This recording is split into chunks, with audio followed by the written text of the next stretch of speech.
Bonjour et bienvenue dans Cocorico, le podcast qui résume l'actualité sportive française de la semaine. Dans cette émission, on va parler de la semaine dernière, à savoir du 10 au 16 juin. On va commencer dans les prochaines secondes, prenez du plaisir. Faites autre chose pendant ce podcast, avancez sur des projets, écrivez, faites du sport, c'est le moment. Je vous souhaite une bonne écoute et à la fin, je vous laisserai avec une interview assez drôle de Marcus Thuram cette semaine en équipe de France.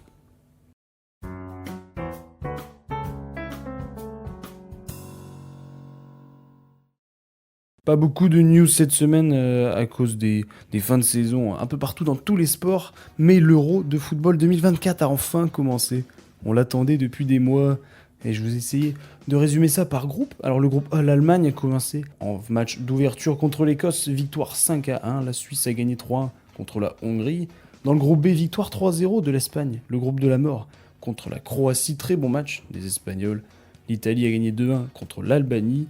Le groupe C, l'Angleterre remporte son premier match 1-0 contre la Serbie grâce à un but, évidemment, de Bellingham. Le match entre la Slovénie et le Danemark s'est terminé sur le score de 1-1. Dans le groupe D, celui de la France, les Pays-Bas ont gagné 2-1 contre la Pologne. Match de l'équipe de France, ce sera ce soir. Pour les matchs du groupe E et F, ils vont démarrer aujourd'hui et dans les prochains jours. On passe en tennis et Cocorico avec Hugo Gaston qui remporte le Challenger de Lyon. 4e titre en Challenger pour Hugo qui s'impose en finale contre Alexander Müller. 6-2, 1-6, 6-1. Il revient rapidement sur sa victoire. Ouais, c'était un match étrange, assez décousu. Alex, on s'est joué 3-4 fois déjà.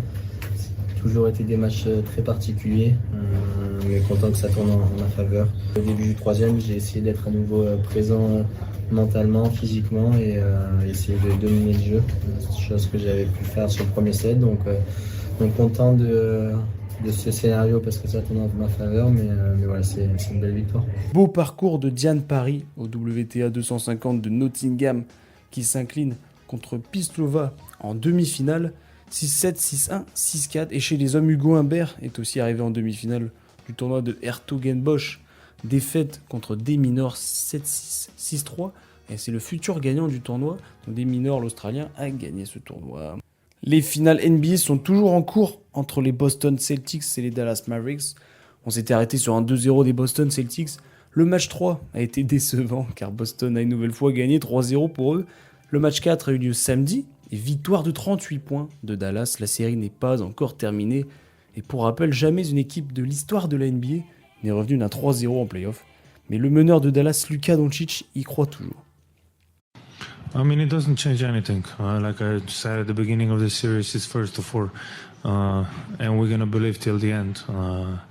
So we just gotta keep going. I have big belief in this team that we can do it. So we just gotta keep believing. Et je voulais revenir sur une triste nouvelle en NBA puisque Jerry West, Mr. Clutch, et qui est tout simplement le logo de la NBA, est décédé mercredi à 86 ans. Les finales de Betclic Elite sont terminées en effet. La série s'est terminée durant le match 4. Monaco massacre Paris dans le match 4 pour remporter et conserver le titre 76-115. Les 3 meilleurs scoreurs du match sont monégasques. Mike James 27 points, Eli Okobo 23 points. Et le meilleur scoreur de Parisien est John Toonen qui a seulement 12 points. Et quelle saison pour Monaco, la Roca Team est donc champion de France 2023-2024. En Espagne, pas de surprise, Madrid est champion cette saison, victoire 3-0 facile contre Murcia. En Allemagne, sans surprise, le Bayern Munich est champion en ayant gagné 3-1 en finale contre Alba Berlin. En Turquie, Fenerbahçe est le champion, victoire dans les prolongations du match 4 contre Anadolu Efes.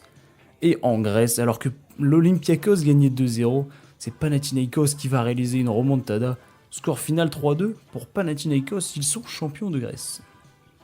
On rentre en sport mécanique, les 24 heures du Mans ont eu lieu ce week-end. C'est Zinedine Zidane qui donnait le départ. Alors les accidents se sont enchaînés et les abandons aussi dans cette 92e édition, notamment à cause de la pluie. Mais pour une seconde fois d'affilée, c'est Ferrari qui remporte la course devant Toyota. A noter que c'était à guichet fermé, 300 000 personnes ont assisté à cette course. Pour la Formule 1, prochain Grand Prix dans une semaine en Espagne. Et pour la MotoGP, pareil dans une semaine mais aux Pays-Bas. Les meilleurs résultats cette semaine, c'était en athlétisme et les bonnes nouvelles au championnat d'Europe d'athlétisme à Rome qui continuait cette semaine. Cocorico en 3000 mètres steeple homme avec Alexis Meillat qui remporte la course et Djihali Bedrani qui finit en seconde place. Troisième place pour Rose Loga en lancer de marteau féminin. Troisième place également pour Hélène Parisot en 200 mètres femme qui obtient sa première médaille européenne, bien joué. Nouveau record d'Europe avec Timothée Adolphe, s'offre le record d'Europe du 400 mètres en 50 secondes et 3 centièmes. C'est la seconde performance de l'histoire. Louise Maraval termine en argent en 400 mètres haies. En décathlon, Mackenzie Glitty arrive 3ème et pour Kevin Mayer, plus difficile avec une 5e place, mais il est quand même qualifié pour les JO. Anaël Thomas Gogua arrive sur la 3e place du podium en triple saut homme avec un record personnel à 37 mètres 38 cm. Yann Scrub est arrivé 2e au 10 km homme. L'équipe de France du 4x100 mètres femmes arrive en 2e place et Anaïs Bourgoin repart en bronze aux 800 mètres. Alors bien joué pour cette semaine d'athlétisme.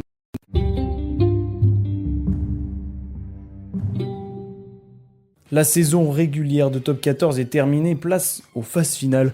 Toulon s'incline 29-34 contre le Stade Rochelet. Donc Rochelet rejoint le Stade Toulousain en demi-finale, match vendredi soir. Et pour l'autre quart de finale, c'était Bordeaux qui gagne 31-17 contre le Racing 92 et affrontera le Stade Français en demi-finale. Et cette fois-ci, ce sera samedi soir.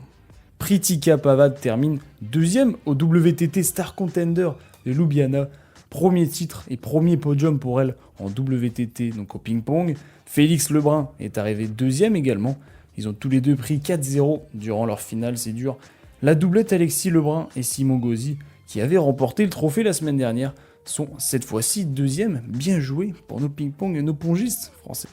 Les finales de la Ligue française de football américain se déroulent en ce moment. Nous sommes déjà en demi-finale. La Courneuve affronte Rouen et Marseille Blue Star affronte Thonon-les-Bains. Courneuve a mis petite branlée au Léopard de Rouen 42-7 dans la première demi-finale. Et pour l'autre match, c'est Thonon-les-Bains qui a gagné 28-7 à Marseille. Finale, ce sera samedi 29 juin. Les finales de la Stanley Cup ont démarré, donc les playoffs de NHL. Je rappelle que la première équipe à 4 victoires l'emporte. Finale entre Canada et États-Unis, puisque c'est Florida Panthers contre Edmonton Oilers. Florida a remporté les 3 premiers matchs 3-0, 4-1 et 4-3. Edmonton, aux portes de la défaite, a remporté le match 4, 8-1. Prochain match dans la nuit de mardi à mercredi. La National League féminine de volleyball a repris cette semaine.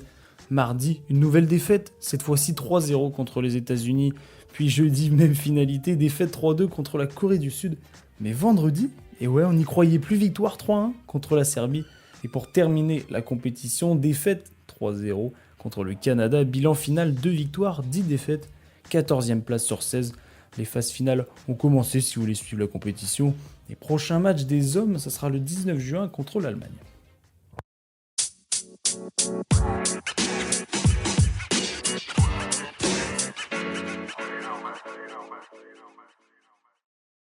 On termine avec la meilleure partie, les fun facts, les infos rapides. 3e place de l'équipe de France en pentathlon moderne, en relais par équipe homme.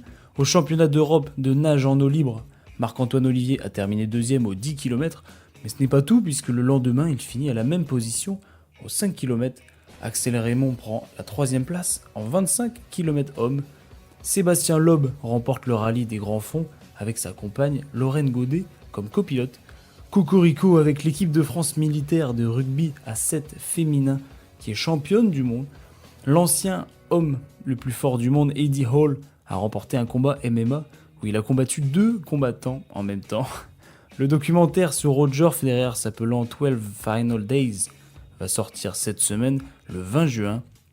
Lindsay Thomas est championne d'Europe en kickboxing après son sacre mondial en 2023.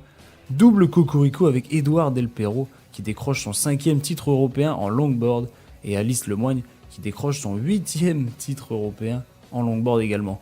Cocorico, première victoire de la saison pour Amaury Pierron en Coupe du Monde de VTT descente à Val di Sole en Italie. Et pour terminer, quelques stars ayant porté la flamme olympique cette semaine qui est arrivée en Outre-mer, donc en Guadeloupe, et Marie-Josée Pérec, Vanine Fierro et Daniel Narcisse. Et pour terminer, je vous laisse avec une petite interview de Marcus Thuram cette semaine pendant la préparation à l'Euro. Bonjour Kylian, Emmanuel Baranguet pour... Kylian, Vous aussi Oui, moi aussi, je me trompe. C'est parce que j'ai une question avec Kylian. Ah, vous m'avez appelé Kylian. Oui, pardonne-moi. Je suis plus beau quand même. Pardonne-moi. Ça me paraît une tortue. Bonjour Marcus, excuse-moi.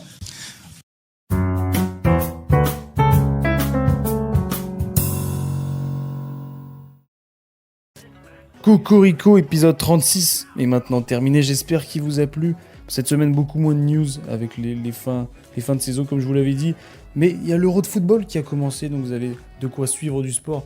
Il y a aussi la finale de NBA et de NHL qui sont toujours en cours. Le tournoi de Halle de tennis qui a commencé. En parallèle, il y a aussi le Queens qui a commencé en tennis. Ou encore les phases finales de Top 14 avec les demi-finales cette semaine. Voilà, vous avez beaucoup de choix, c'est très éclectique. Je vous souhaite une bonne semaine sportive.